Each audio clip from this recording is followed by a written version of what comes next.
Hello बच्चों, I hope कि आप सब अच्छे होंगे, अपने घरों में स्वस्थ होंगे और मस्त होंगे।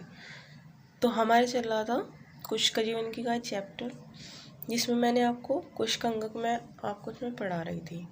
इसमें मैंने आपको कोशिका भित्ति, कोशिका झिल्ली, लाइसोसोम, राइबोसोम, अंतःप्रद्रव्य जालिका, माइटोकॉन्ड्रिया और हरित लवक, इन सब के बारे में मैंने आपको डिटेल में पढ़ाया है कोशिका अंगक के बारे में। और पिछले लेक्चर में मैंने आपको तारक केंद्र कंप्लीट कराया था। तो आज हम आगे का सेशन कंप्लीट करेंगे। आज मैं आपको केंद्रक न्यूक्लियस के बारे में पढ़ाऊंगी। कशाभिक और पक्षमाप भी मैंने आपको कंप्लीट करा दिया है। तो अगर आप इस चैनल पर नए आए हैं तो पहले जो पीछे के कोशिका अंगक है उनके बारे में अच्छे से डिटेल में पढ़ेंगे, तो आगे का अच्छे से समझ में आएगा। तो अगर आपने नहीं देखा है तो पिछले लेक्चर आप देख लेना। आज हम केंद्रक पढ़ेंगे, केंद्रक के बारे में डिटेल में सारी चीज़ें पढ़ेंगे। तो ठीक है बच्चों, सेशन को स्टार्ट करते हैं। सेशन को स्टार्ट करने से पहले बच्चों चैनल को लाइक कर दीजिए, सब्सक्राइब कर लीजिए और बेल आइकन को प्रेस कर लीजिए ताकि आने वाली नोटिफिकेशन आप तक पहुँचती रहे। तो ठीक है बच्चे, सेशन को स्टार्ट करते हैं। तो केंद्रक की अगर मैं बात करूँ तो केंद्रक की खोज किसने की थी? केंद्रक की खोज किसने करी थी? रॉबर्ट ब्राउन ने की थी। ये तो आप सभी को पता होगा। तो खोज किसने की थी? रॉबर्ट ब्राउन ने की थी। और किस चीज़ में से देखा था? तो हैमरलिंग एक वैज्ञानिक थे जिसने एसिटापुलेरिया में एक कोश के जो हरी शैवाल थी उसमें देखा था केंद्रक को। तो एसिटापुलेरिया में से देखा था और बताया था कि एक कोश के हरी शैवाल में से देखा था हैमरलिंग ने। तो अगर हम बात करें केंद्रक है क्या? केंद्रक जो है पूरी कोशिका को क्या करता है? निर्देश देता है, उसका क्या करता है? नियंत्रित करता है। कैसे कैसे कोशिका में कार्य होने हैं, तो सब चीज़ों को क्या करता है? ये नियंत्रित करता है। तो केंद्रक क्या है? एक कोशिका निर्देशक है, एक कोशिका का कंट्रोलर है, या नियंत्रित बोल सकते हैं कि एक तरह से क्या करता है? कोशिका को नियंत्रित करता है। तो केंद्रक क्या है? एक कोशिका का निर्देशक है। तो ये तीसरा पॉइंट हो गया, 2 पॉइंट हमारे हो गए। तो केंद्रक क्या है? एक निर्देशक की तरह कार्य करता है। एक कोशिका में निर्देशक की तरह क्या करता है? कार्य करता है। अगर बात करूँ मैं केंद्रक की, कुछ कोशिका ऐसी होती है जिसमें केंद्रक नहीं पाया जाता। कुछ कोशिका ऐसी होती हैं एकल केंद्रकीय होती है, यानी कि उसमें एक केंद्रक पाया जाता है। कुछ कोशिका ऐसी होती हैं जिसमें द्विकेंद्रक मिलता है, यानी कि 2 केंद्रक पाए जाते हैं। कुछ कोशिका ऐसी होती है जिसमें बहुत सारे केंद्रक मिलते हैं। तो कौन कौन सी में कोशिका है जिसमें एक केंद्र मिलेगा? कौन कौन सी में कोशिका है जिसमें बहुत सारे केंद्रक मिलेंगे? और कौन कौन सी में कोशिका है जिसमें कोई केंद्रक नहीं मिलेगा? तो अगर मैं बात करूँ अकेंद्रीय कोशिका को, जिसमें क्या होगा? केंद्रक नहीं मिलेगा। तो ये एक पॉइंट में लिख देती हूँ यहाँ। तो अकेंद्रीय कोशिका जैसे होगी आरबीसी, चालनी नलिकाएं, तो ये क्या होंगी? अकेंद्रीय कोशिका होंगी, जिसमें क्या होगा? केंद्रक नहीं पाए जाने का। जैसे आरबीसी, चालनी नलिकाएं। और कुछ ऐसे होंगे जिसमें क्या होगा? एकल कोशिका होंगी, यानी कि एक केंद्रक पाया जाएगा। कुछ कोशिका कैसी होती हैं? एकल केंद्र की होती हैं।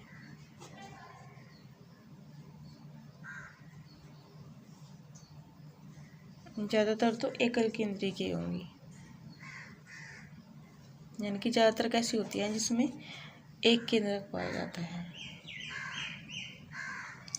और कुछ ऐसी होती हैं जो द्विकेंद्रिक होती हैं, जैसे पैरामेशियम। पैरामेशियम में क्या होता है? 2 केंद्रक पाए जाते हैं।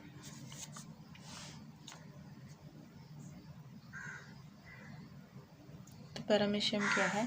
द्विकेंद्रिक है, यानी कि इसमें क्या होगा? 2 केंद्रक पाए जाएंगे।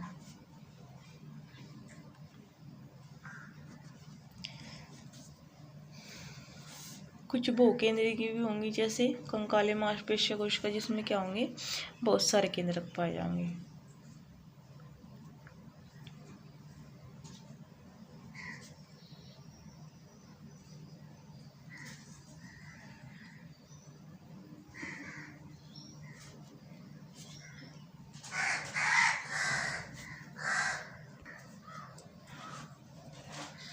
उसकी संरचना के स्ट्रक्चर की बात करते हैं।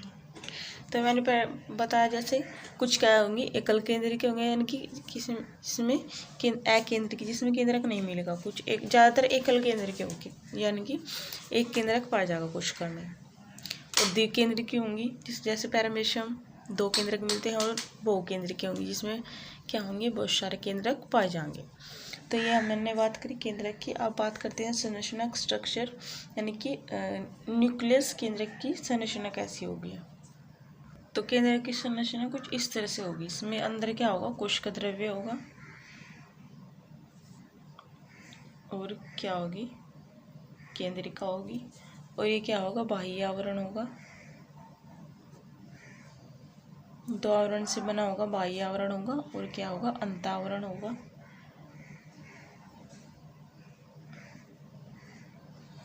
और बीच में क्या होगा, इसमें ये यहाँ पर ये क्या होगा, केंद्रक छिद्र होगा।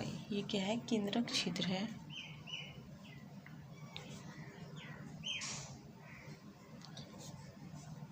और ये क्या है, केंद्रिका है। और बीच में क्या मिलेगा, इसमें ऐसे धागे जैसे संरचना मिलेगी, जाल से मिलेगा। ये क्या होगा, क्रोमेटिन होगा। यह सीधा जाल से मिलता है क्रोमेटिन का। तो क्रोमेटिन मिलकर क्या बनाता है, क्रोमोसोम बनाता है। जैसे ही सिकुड़ेगा फैलेगा तो ये जाल से क्या बनाएगा, क्रोमेटिन। जैसे सिकुड़ेगा तो क्या बनाएगा, गुणसूत्र यानी कि क्रोमोसोम बनाता है। तो ये क्या है, क्रोमेटिड है। तो उसमें हमें कौन कौन सी चीज़ें पढ़नी है, केंद्रक आवरण पढ़ना है, केंद्रक द्रव्य पढ़ना है, और उसके बाद क्या पढ़ना है, केंद्रिका पढ़ना है। उसके बाद क्या पढ़ना है, क्रोमेटिन पढ़ना है। तो ये क्या है, क्रोमेटिन है। धागे जैसी संरचना क्या होगी, क्रोमेटिन होगी। तो ये पढ़ने हम केंद्रक आवरण, केंद्रिका और क्रोमेटिन। तो 4 चीज़ें हम पढ़नी है केंद्रक में। तो सबसे पहले बात करते हैं केंद्रक आवरण की। तो अगर मैं केंद्रक आवरण की बात करूँ तो ये कैसा होता है, 2 झिल्ली युक्त होता है। और इसमें क्या मिलते हैं, छिद्र मिलते हैं। यानी कि कोशिका द्रव्य में क्या कह सकते हैं कि कोशिका द्रव्य में क्या मिलेंगे, इसमें केंद्रक छिद्र मिलेंगे। तो ये कैसा होता है, ये कैसा होता है, 2 झिल्ली युक्त होता है, और इसमें क्या मिलते हैं, छिद्र मिलते हैं। तो ये था केंद्रक आवरण। अब बात करते हैं केंद्रक द्रव्य की। तो अगर मैं बात करूँ केंद्रक द्रव्य की, ये क्या होंगे, ये एक पारदर्शी घना द्रव्य होता है। कैसा होता है ये, पारदर्शी होगा, घना द्रव्य होता है।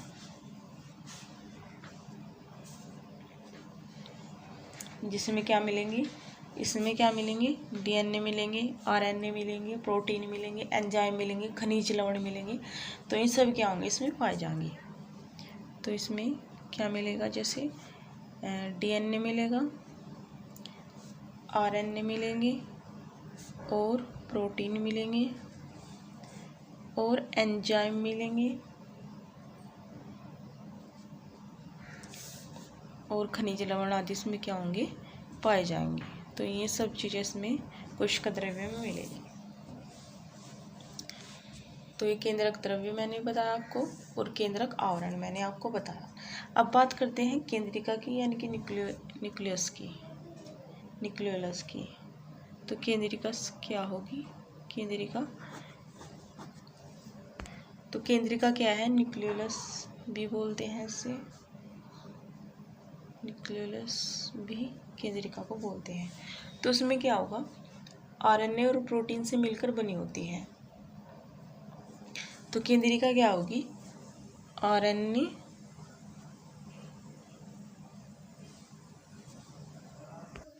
तो ये क्या होगी, आरएनए और प्रोटीन से मिलकर बनी होगी केंद्रिका।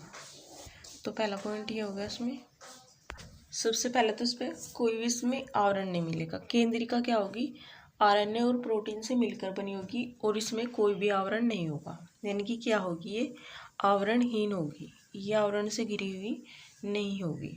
तो क्या होगी, आवरणहीन होती है, सबसे पहली बात। उसके बाद आरएनए और प्रोटीन से मिलकर बनी होती है, और क्या बनाती है, राइबोसोम बनाती है। यानी कि राइबोसोम की फैक्ट्री भी अगर हम बात करें तो केंद्रक को कहा जाता है। केंद्रिका को क्या कहा जाता है, राइबोसोम की फैक्ट्री। तो आवरणहीन होगी। पहला पॉइंट ये आरएनए प्रोटीन से मिली होगी, दूसरा पॉइंट आवरणहीन होगी, और तीसरा पॉइंट कि ये राइबोसोम की फैक्ट्री होगी, यानी कि राइबोसोम क्या होगी, ये राइबोसोम बनाएगी।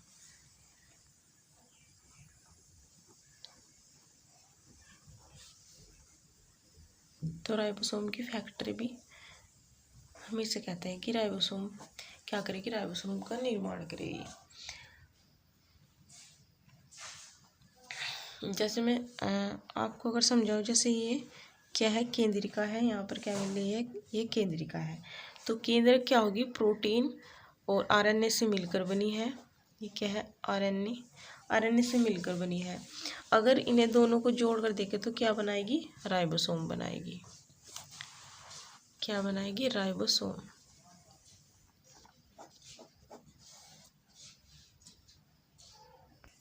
तो केंद्रिका क्या होती है, आवरणहीन होती है, कोई आवरण इस पे नहीं होगा, और क्या बनाएगी, राइबोसोम बनाएगी, और आरएनए और प्रोटीन से मिलकर बनी होगी। तो ये था केंद्रिका के बारे में, न्यूक्लियस के बारे में। अब बात करती हूँ मैं क्रोमेटिड, यानी कि आखिरी पॉइंट रह गया हमारा क्रोमेटिड। तो क्रोमेटिड क्या होता है, तो क्रोमेटिन क्या होता है, एक जाल से संरचना फैली रहती है केंद्रक में। तो क्रोमेटिन क्या होगा, केंद्रक के अंदर क्या होगी, जाल से जैसी जाल सा क्या होता है, फैला रहता है। तो जाल सा होता है, जो जाल जैसी संरचना होती है उसे क्या बोलते हैं, क्रोमेटिन। और ये जाल जैसी संरचना सिकुड़ कर क्या बनाती है, क्रोमोसोम बनाती है। जैसे ही सिकुड़ेगी तो क्या बनाएगी, क्रोमोसोम या गुणसूत्र बनाएगी।